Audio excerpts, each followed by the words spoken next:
Terima kasih ya buat kesempatan yang diberikan pada saya, khususnya mempersiapkan yang sulit ini. Judulnya sih memang enak ya. Apa? Bahaya taat tapi menggerutu. Ini istilah taat tapi menggerutu ini apa istilahnya? Sedap-sedap apa? Apa Pak Galen? Ngeri-ngeri sedap. Oke, nggak apa-apa. Karena namanya juga kita kan sama-sama belajar ya. Tapi jujur aja waktu saya diberi tugas ini sama Citra ini berapa, kan sempat salah tuh ya, museum bulan lalu sempat salah. Jujur aja tuh berubah loh. Apa yang saya dapat tuh bulan lalu beda sama hari ini. Padahal saya nyiapkannya sama untuk taat tapi menggerutu, karena minggu lalu bulan lalu nggak jadi, ya udah. Saya anggap nggak ada, saya siapkan lagi. Dapatnya lain. Totally different ya, semua beda banget. Oke. Ini kan kita ngobrol ya. Bukan khotbah nih ya, saya kalau khotbah nggak bisa nih. Karena saya bukan seorang pengkhotbah nih, tapi saya seorang yang tukang ngobrol betul. Saya paling suka ngobrol. Makanya kita santai aja ya, jangan ada yang terlalu tegang. Saya tak buka Alkitab saya juga nih. Sekarang Alkitab zaman sekarang nih zaman... Saya ajak kita buka Filipi 2 ya, Filipi 2. Kok nggak bisa nih? Oke, Filipi 2 ayat 1 ya. Oh sorry, bukan ayat 1, ayat 12. Ayat ini jujur aja ya. Dulu sebelum saya ikut PA Pak Bigman, apalagi bergereja di sini, saya salah dulu dalam memahami ayat ini gitu. Tapi saya bersyukur sama Tuhan. Pak Bigman membuka mata rohani saya, merubah semua paradigma saya. Sehingga sejak saat itu saya baca Alkitabnya beda gitu ya. Nah sebelumnya saya ingin membaginya gini dulu nih. Kita harus satu frekuensi dulu ya tentang taat tapi menggerutu. Taat itu apa? Saya lihat di Kamus Bahasa Indonesia, taat itu adalah senantiasa tunduk, tidak curang, patuh, saleh. Wow. Senantiasa tunduk. Oke. Patuh. Patuh. Patuh ini pasti ukurannya ada sesuatu yang disyaratkan, lalu kita patuh nggak pada standar ini atau aturan ini. Kemudian tidak curang. Curang. Taat itu tidak curang. Curang nih dalam ya. Karena kadang-kadang bisa abu-abu juga, tergantung lihatnya dari mana nih. Kemudian saleh, kalau saleh ini jelas ya. Bukan tidak bisa berdosa, tapi wah kayaknya meninggalkan hal-hal yang berbau duniawi lah, itu saleh gitu ya. Pokoknya semua urusan ke atas lah kira-kira gitu. Nah menggerutu ini ngomel. Nah ngomel ini menurut saya ini ada tahapannya itu. Tahapan paling gampang tuh ngomel dalam hati. Siapa yang nggak pernah ngomel dalam hati? Kita lihat peraturan aja ini kemarin teman-teman saya ngomel nih karena bea cukai sweeping barang-barang import.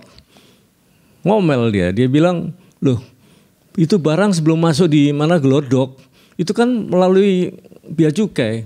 Misalnya bea cukainya yang salah kok sudah masuk kok di sweeping. Ya tapi intinya adalah ngomel. Ada yang ngomel baca. Ada yang ngomel dalam hati, ada yang ngomel masih baca disampaikan, ada yang ngomel dalam hati. Nah ngomel dalam hati ini bahaya juga, ya bahaya juga. Makanya bahayanya apa gitu kan? Nah sebelum kita baca Matius 2 ini, sebelum saya bahas ini, gini, kitab Filipi ini adalah kitab yang ditujukan untuk orang-orang yang diselamatkan. Nah ini kita mesti satu bahasa dulu, kalau enggak nanti saya ngomong-ngomong gini, terus saya belum percaya tuh saya diselamatkan, Ya kan masih mudah-mudahan saya diselamatkan. Nah, nanti kita nggak ketemu ngomong begini nih ya. Atau wah saya kan masih harus usaha diselamatkan karena saya belum selamat gitu. Nah, dari mana saya tahu? Nah, ini Pak Bigman pernah ajarin saya waktu di PA dulu. Kalau kita mau mengetahui isi satu konteks ayat firman Tuhan, apalagi suratan Paulus, dia katakan harus baca di awalnya. Ini surat ditulis untuk apa? Kalau kamu langsung di tengahnya, totally ngaco dia bilang.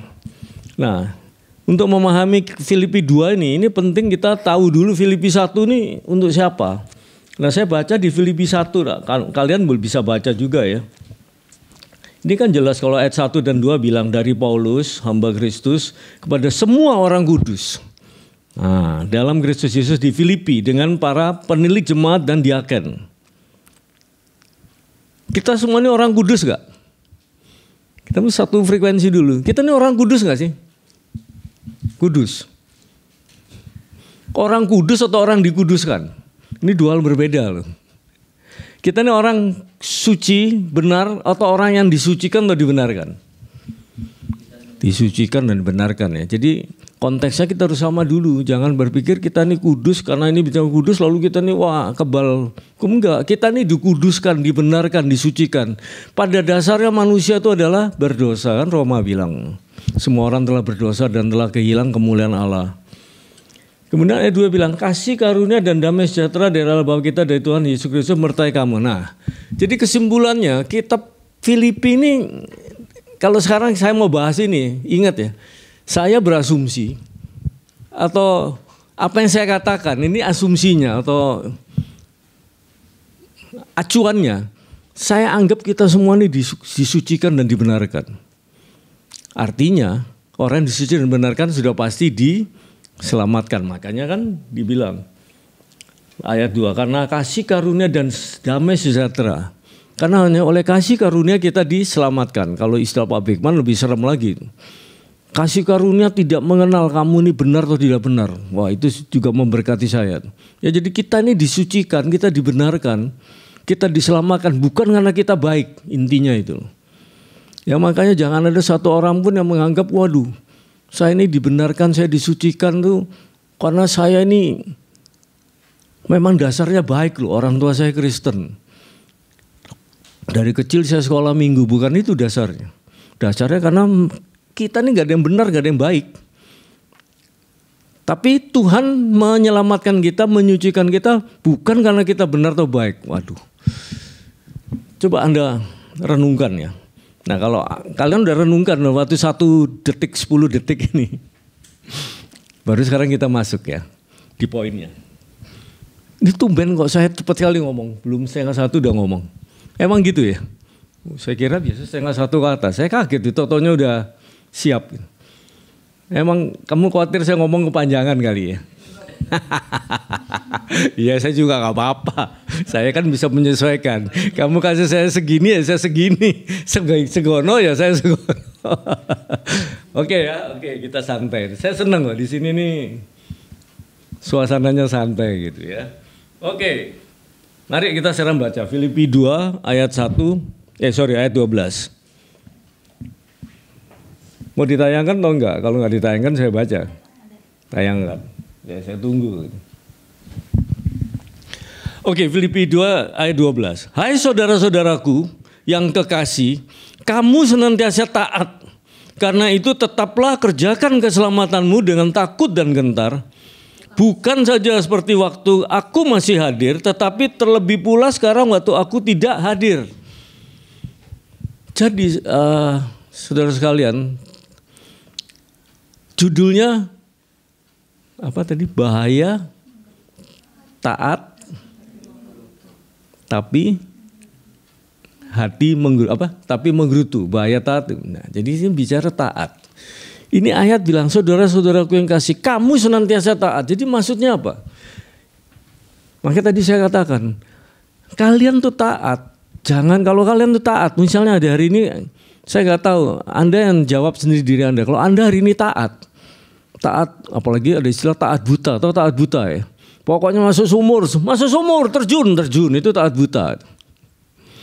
Percaya Tuhan, percaya walaupun saya nggak percaya. Sekalipun Anda taat sampai selevel itu, ingat. Ini konteks firman Tuhan ya, konteks orang-orang yang diselamatkan. Anda jangan bangga. Gak ada bangganya, gak ada hebat-hebatnya. Kenapa? Karena Anda bisa taat, itu bukan karena Anda. Kita nih bisa taat, ini ayat jelas kok. Kamu senantiasa taat. Kenapa? Karena didahuluin ayat di atas. Karena kita semua ini dibenarkan dan disucikan. Karena Paulus waktu bicara ini, dia tahu ini semua udah orang-orang diselamatkan. Jadi kasar gini kalau umpama ya, saya ini Paulus nih nulis surat. Saya ngomong, saudara-saudaraku, kamu senantiasa taat. Terus Anda jangan bilang, wah saya dipuji taat. Enggak, itu normal, wajar. Justru kalian gak taat, kalian gak wajar. Ini kalian berarti, kalau kalian gak taat, kalian wajar. Apa kalian gak wajar? Wow, gak gampang ya jadi Kristen. Jujur aja, siapa sih di sini gak pernah gak taat? Ya nanti kita lanjutkan lagi ya, ini pemulaannya dulu nih. Karena itu tetaplah kerjakan keselamatanmu dengan takut dan gentar. Dulu saya memahami ayat ini, saya berpikir kalau saya berdoa, dulu di tempat saya ada doa semalam suntuk. Lalu ada doa apa, ada puasa apa, mulai puasa Esther, puasa Daniel, segala macam puasa ikut Islam 41 hari, saya pernah ikut puasa itu. Ya, saya pikir wah supaya saya selamat atau minimal mempertahankan keselamatan. Karena kerjakanlah keselamatanmu. Jadi keselamatan mesti dikerjakan, dipertahankan gitu loh. Ternyata maksudnya bukan begitu gitu ya. Kenapa bukan begitu? Karena ini dihubungkan dengan ketaatan, lalu karena itu tetaplah kerjakan. Artinya kalau Anda mengerjakan, maksud ini tetap kerjakan keselamatan, artinya gini loh. Siapa di sini orang yang diselamatkan? Boleh saya lihat tangannya? Loh kalau nggak yakin nggak apa-apa. Ada orang nggak yakin loh. Nah kalau Anda yakin, Anda mesti tetap menjalankan, tapi bukan berarti Anda berdoa untuk selamat, bukan. Taatlah, senantiasa taat. Itulah salah satu ciri orang diselamatkan. Jadi kalau kita nih satu saat pas nggak taat ya, ingat, jangan-jangan Anda bukan orang yang diselamatkan. Saya nggak bilang udah pasti, jangan-jangan. Kenapa? Karena ukuran diselamatkan atau tidak, kita tahu atau tidak kapan, itu nanti. Makanya Paulus bilang, aku telah menyelesaikan pertandingan. Artinya ketika Anda dipanggil. Ya, kalau Pak Bigman kasih bukti itu adalah contoh antara Yudas dan penjahat yang disalibkan. Yudas di awal perjalanannya mungkin kita bilang wah ini orang hebat diselamatkan. Akhir hidupnya kita tahu. Penjahat yang di sebelah kanan salib Yesus mungkin ketika dia belum menyatakan dia terima Yesus itu di kayu salib itu, sebelum Yesus disalib, mungkin kita bilang wah ini orang udah pasti masuk neraka nih. Gila seumur hidup di penjara nih. Bahkan mau disalib, orang disalib zaman dulu kan terkutuk. Ya oleh karena itu, kalau kita nih ya minimal tahulah kita nih diselamatkan. Memang yang tahu cuma kita dan Tuhan ya. Kita nggak bisa sok-sokan, oh gua pasti selamat bla bla bla bla, kecuali ditanya ya. Kalau ada orang nggak ditanya, saya pernah ketemu pendeta loh, nggak ditanya bilang begini, ini benar-benar saya lihat mata kepala saya dengar, kalian mesti ikuti teladan saya. Saya kaget waktu itu, karena saya begini begono. Ya artinya dia ceritakan pengalaman rohaninya lah kalau buat saya, dia berdoa semalam suntuk, dia dapat penglihatan, dia begini begono, menyembuhkan orang dan seterusnya. Tapi ketika dia ngomong ikuti teladan saya, dulu saya amin, tapi ketika saya mulai mengerti ini saya mulai terrecall. Hati-hati kalau kita ngomong begitu. Ya teladan yang harus juga cuma teladan Yesus. Kenapa? Karena semua orang punya potensi berdosa. Memang di satu sisi benar, sisi lain belum tentu benar. Ya contoh paling gampang tuh Ahok lah. Di sisi korupsi dia benar, kasih 50M. Konon ceritanya ya. Kasih 50M keluarin izin dia tolak. Tapi giliran urusan rumah tangga dia cerai. Artinya gini, bukan saya bilang dia jelek, enggak, di urusan korupsi betul, urusan rumah tangga ya sorry, apapun alasannya kan gitu. Tapi yang jadi masalah ya jangan sampai kita lalu membanggakan karena saya tidak bisa dikorup dan lalu kita wah ikuti teladan saya. Nggak ada tuh, satu saat kita pasti bisa jatuh kalau kita takabur gitu ya. Oke, saya lanjutkan. Jadi orang yang taat, Anda yang sudah diselamatkan, Anda melakukan ketaatan ini adalah wajar loh ya. Saya katakan kali wajar. Justru kalau Anda nggak melakukan, Anda nggak wajar.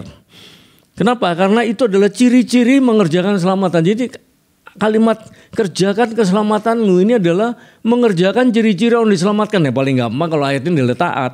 Ya kalau kita kembangkan lagi, taat ini kan bisa dikembangkan taat terhadap firman Tuhan. Nah, kalau dari kembangkan situ firman Tuhan bilang apa? Jangan ini, jangan itu, jangan, ya itulah taat terhadap itu. Ya jadi itulah mengerjakan keselamatan. Jadi gampang kan? Anda kalau mau menilai orang ya, ini orang nih yakin dia diselamatkan enggak sih? Gampang. Anda lihat aja hidupnya. Anda lihat aja dia ini taat enggak terhadap firman Tuhan? Bukan berarti enggak bisa tidak taat ya. Tapi kualitas taatnya gitu. Jangan hal-hal yang kecil dan Anda enggak taat ya keterlaluan. Tapi saya jujur kalau saya dikasih pistol di sini mungkin saya bisa enggak taat. Sesaat saya bisa kaget duluan, saya bisa enggak taat. Gitu ya. Jadi semua ini ada tahapannya gitu. Yang penting Anda harus mengerjakan keselamatan nomor 1 Anda taat dulu. Nah selanjutnya, bukan saja seperti waktu aku masih hadir, tapi terlebih pula sekarang waktu aku tidak hadir. Itu tadi saya bilang ketaatan tuh kualitasnya, tahapannya nomor 1 itu dalam hati dulu. Misalnya dulu zaman saya masih ngantor, kan ada jam 8 sampai jam 5. Ada yang jam 5 kurang seperempat pulang. Kenapa? Karena bosnya pada rapat di luar. Jadi dia pikir udah gak ada orang, gue ikut pulang juga. Nah ini yang dimaksud Paulus. Itu dalam hati aja udah mulai gak taat. Mereka begitu bosnya gak ada dia pasti pulang. Ada lagi dulu zaman saya masih ingat. Ada peraturan gak boleh telepon. Untuk urusan pribadi. Urusan kantor tentu boleh. Ya akhirnya belum ada handphone ya. Kalau sekarang ada handphone mah udah nggak ada masalah. Tapi dulu nggak ada handphone. Wah orang yang nyolong juga telepon, nggak taat juga. Walaupun cuma sebentar ya. Tapi yang poin yang mau saya sampaikan itu dalam hati dulu. Ya jadi ketaatan tuh jangan mulu-mulu. Anda coba latihan dalam hati dulu. Nah dalam hati ini hubungannya apa? Kenapa Anda nggak taat? Karena Anda salah memahami firman Tuhan. Ya tentu kalau Anda salah memahami firman Tuhan, ya Anda akan salah dalam melakukannya. Sehingga di mata Tuhan Anda nggak taat. Karena firman Tuhan nggak bicara gitu kan gitu. Ya jadi ini yang dimaksud oleh Rasul Paulus. Ya ini kita lagi bicara taat dulu ya. Oke sekarang yang ayat 13. Kenapa kok Anda mesti taat? Karena itu ciri-ciri orang yang diselamatkan. Mulai dalam hati, karena aku hadir tidak hadir itu bicara dalam hati. Kenapa? Masalahnya ini kuncinya nih. Karena Allah lah yang mengerjakan di dalam kamu baik kemauan maupun pekerjaan menurut kerelaannya. Wah ini ayat ini Anda renungkan. Coba semua Anda baca baik-baik. Sama-sama. Mana ayat tadi 13 ya? Coba 3, 2, 1. Karena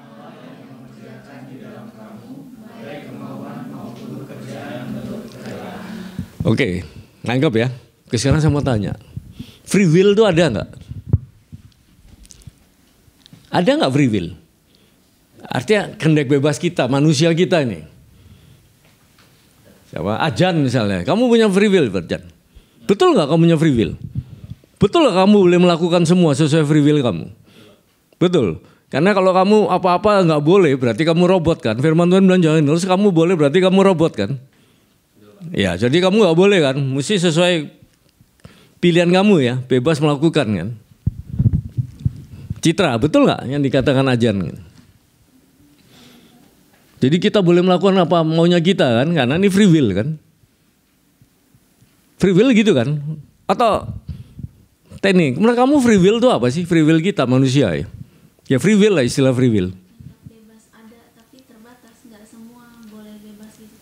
Oke. Berarti yang dikatakan Ajan betul nggak? Ada betulnya tapi tidak kurang tepat. Oke, supaya tepat gimana? Dia bilang kan dia bebas ngapain aja tadi ya Pak ya? Ya ada batas-batas kita nggak. Oke. Ajan kamu ngerti yang dimaksud ini? Paham Pak, tapi pemahaman saya dan Kak Teni itu berbeda.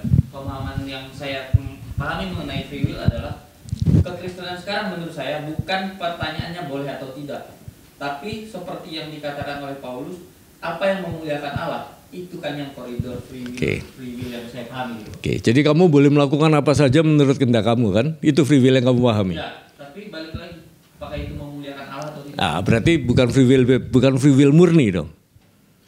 Ya kalau free will murni kan nggak ada tapi-tapinya. Ngerti maksud saya free will murni ya? Ya, Pak. Itu sama nggak dengan yang dimaksud ini yang kamu maksudkan? Berbeda menurut saya. Jadi beda ya. Oke. Citra, dari dua ini mana yang menurut kamu yang paling menurut firman Tuhan yang paling membenar? Hah?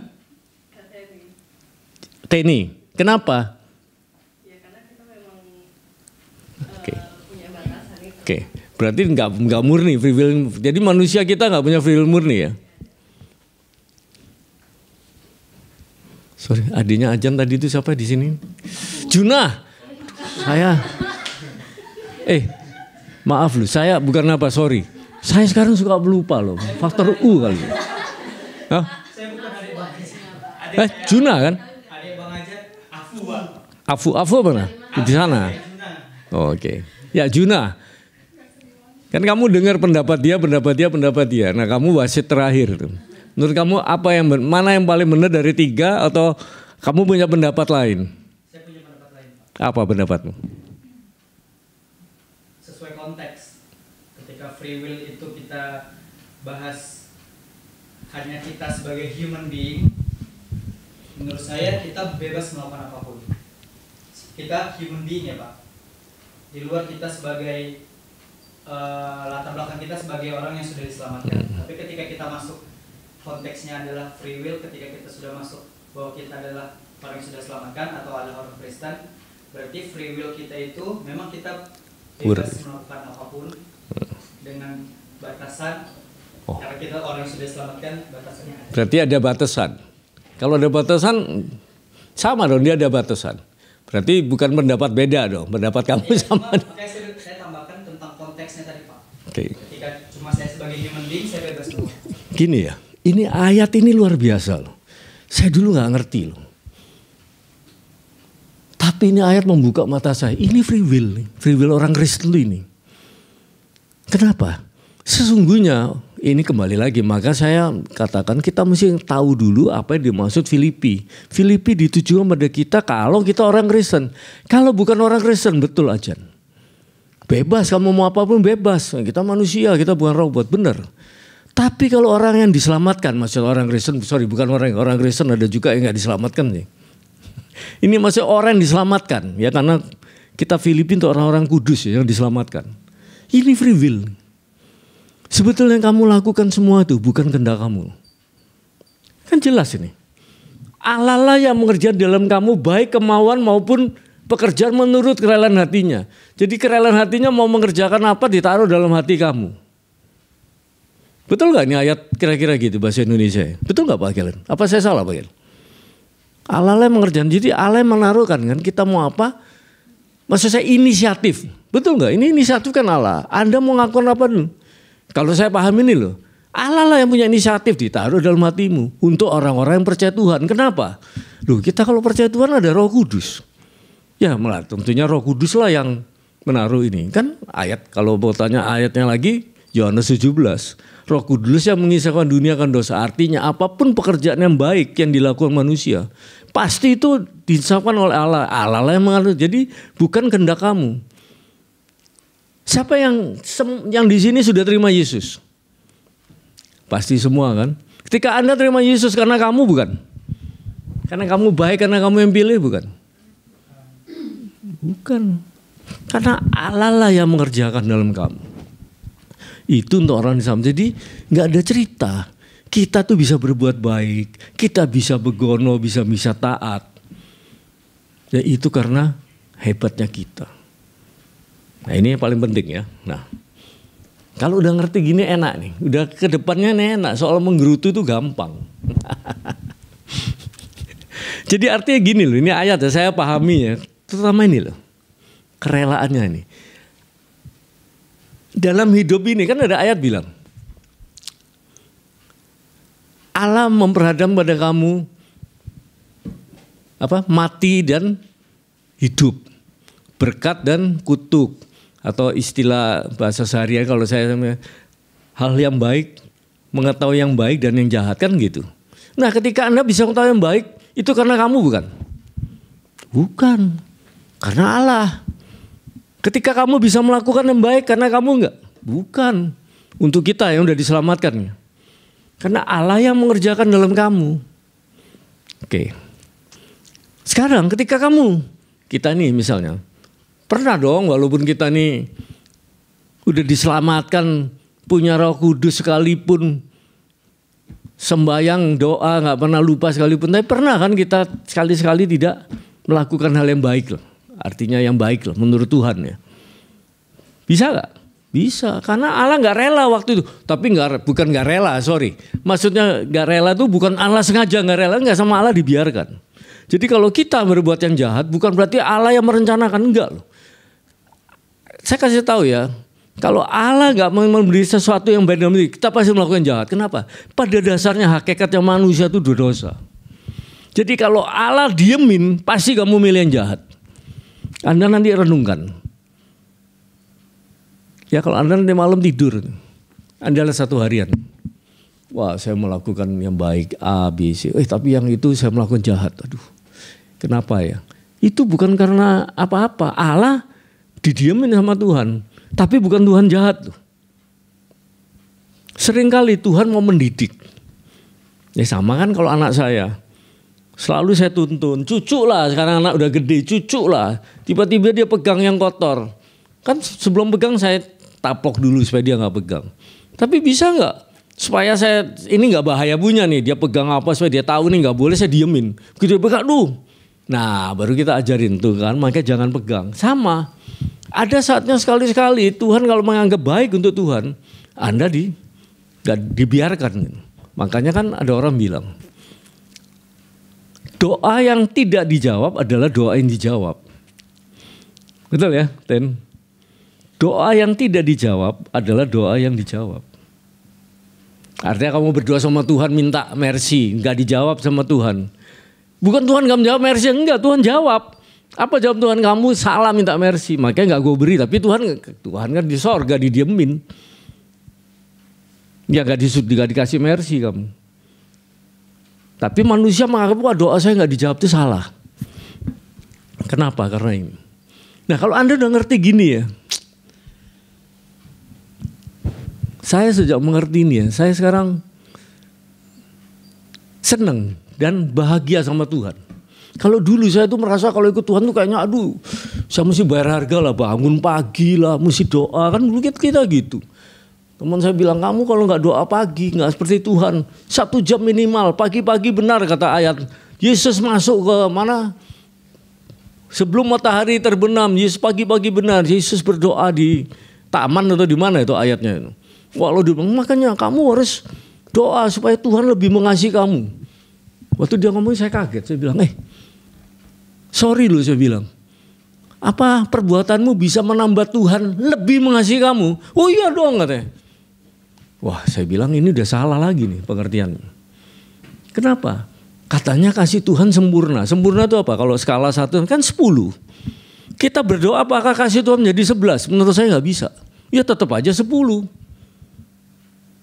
Kalau sampai karena kita berdoa Tuhan menjadi 11 ya berarti kita udah salah, Alkitab udah salah. Katanya kasihnya sempurna, udah sempurna ya udah nggak mungkin bisa ditambah. Tapi jangan dibalik ya, saya bilang sama teman saya. Jangan bilang lu saya nggak perlu doa, enggak. Perlu doa pagi, perlu.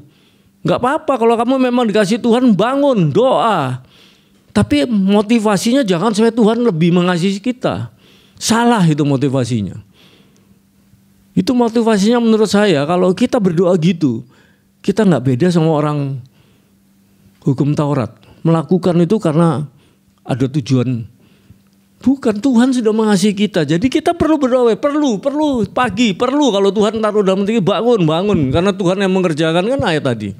Bangun. Tapi bukan supaya Tuhan yang mengasihi. Tapi sebagai bukti. Kalian tuh mengasihi Tuhan. Itu tadi taat. Kamu senantiasa taat. Yaitu kamu taat bangun pagi. Nggak apa-apa. Jangan merasa hebat gitu. Ya ini kesalahan orang-orang Kristen yang Maaf ya, menurut saya makin tua, Kristennya makin lama puluhan tahun. Kenapa? Karena selama ini dia ngomongnya, dia belajarnya begitu, ya. Oke, saya lanjutkan. Nah, baru ayat ke-14. Lakukanlah segala sesuatu dengan tidak bersungut-sungut dan berbantah-bantah supaya kamu tidak beraib dan tidak bernoda sebagai anak-anak Allah. Nah, ini baru kita masuk menggerutunya.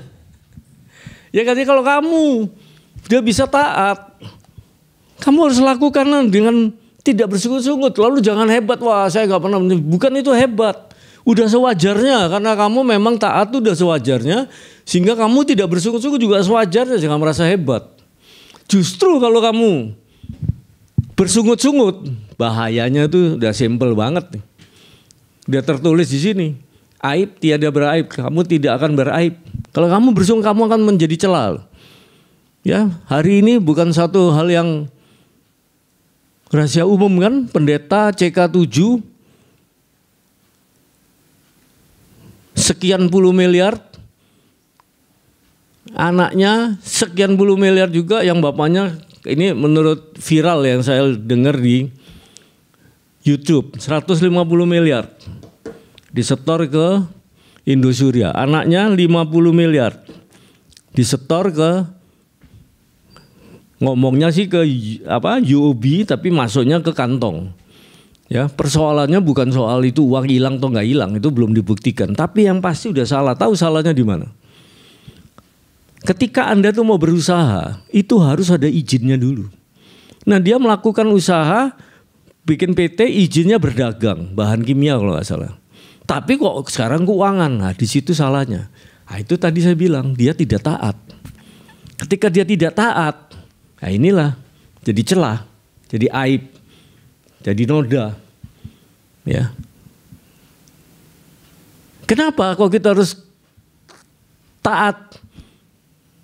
Dan bukannya taat tidak boleh bersungut dalam hati, ingat ya, bersungut-sungut itu adalah tidak taat yang level paling rendah dalam hati dulu, belum dilakukan. Kalau sudah dalam hati Anda tidak taat, Anda bersungut-sungut. Sungut-sungut itu belum tentu memaki-maki ya. Misalnya gini, duh saya ini udah sekolah tinggi-tinggi dalam hati ya. Duh tapi kok gua nggak kaya-kaya gini ya. Itu bersungut-sungut dalam hati nih, belum diomongin.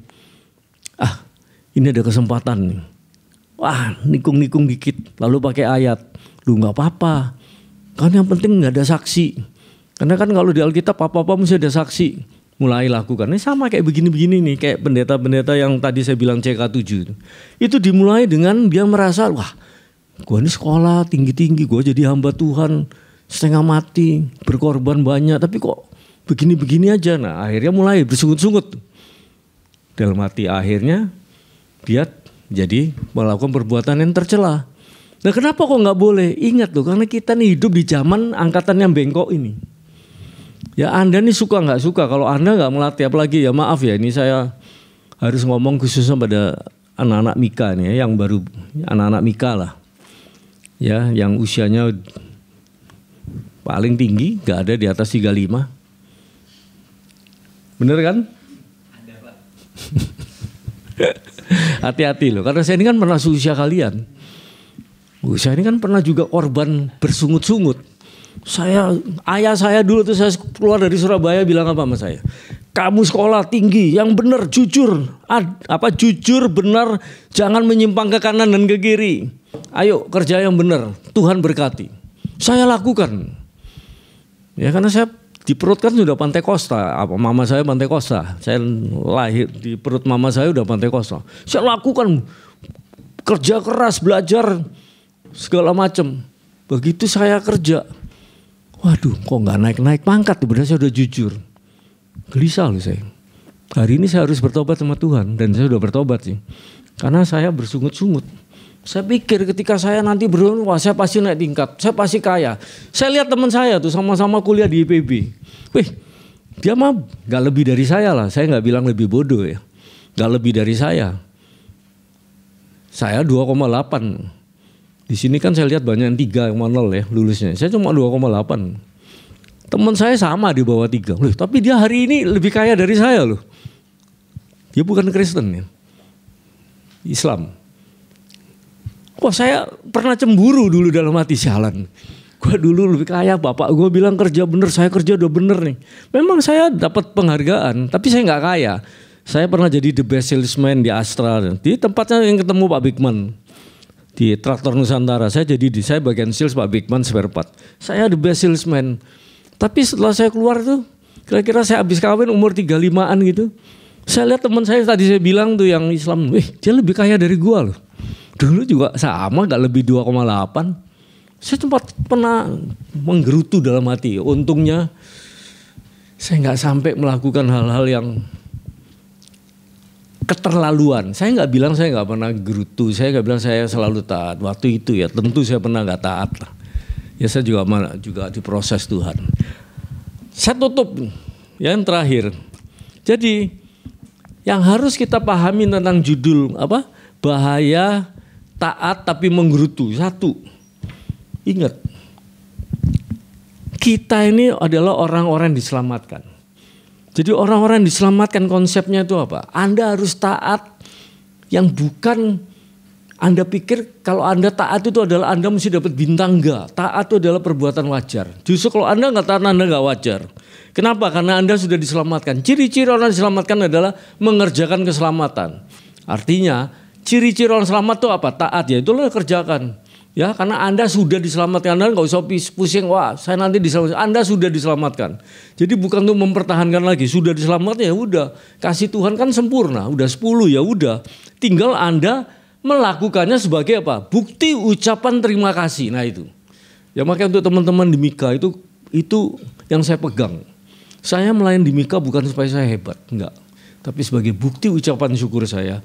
Tuhan tuh baik selain menyelamatkan saya, Tuhan memberikan saya melebihi dari apa yang saya lihat dari kiri kanan saya. Jadi saya ucapan terima kasih saya apa? Ya saya melayani di Mika. Yang saya juga punya kepentingan. Seperti Tuhan memberkati saya, Tuhan juga punya kepentingan.